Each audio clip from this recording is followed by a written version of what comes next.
এই 13 দফা দাবি বাস্তবায়ন করতে হবে। 13 দফা দাবি বাস্তবায়ন না করা পর্যন্ত এই সিএনজি চালকরা সারা বাংলাদেশে আন্দোলন সংগ্রাম করে লক্ষ লক্ষ শ্রমিক রাজপথে দখল করে আগামী দিনের দাবি আদায় হওয়া পর্যন্ত না হওয়া পর্যন্ত আমরা রাজপথে আছি থাকবো এবং আমাদের পরবর্তী কর্মসূচিগুলো আমরা আগামী 25শে ফেব্রুয়ারি চট্টগ্রামে মানববন্ধন দিয়েছি, বিক্ষোভ মিছিল দিয়েছি। 27শে ফেব্রুয়ারি বিআরটি প্রধান কার্যালয় বিক্ষোভ সমাবেশ বিআরটি ঘেরাও কর্মসূচি হবে।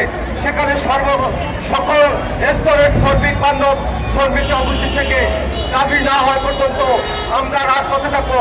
আজকে আমাদের এখন বিক্ষোভ কর্মসূচি এবং বিক্ষোভ কর্মসূচি করে আমরা উপদেষ্টা বরাবর আমরা স্মারকলিপি দেব এবং এই স্মারকলিপি এবং 13 দফা দাবি আদায় না হওয়া পর্যন্ত আমরা রাজপথে ছিলাম, আছি, থাকবো। এইবারে আজকে সকল নেতৃবৃন্দ সাংবাদিকবৃন্দ সকলকে ধন্যবাদ জানিয়ে আজকের এই সভা আমরা শেষ করছি। আমাদের এখন বিক্ষোভ মিছিল নিয়ে আমরা উপদেষ্টা বরাবর যাব। আপনারা সবাই একসাথে আমরা গিয়ে সেই স্মারকলিপি প্রদান করবো। ধন্যবাদ সবাইকে।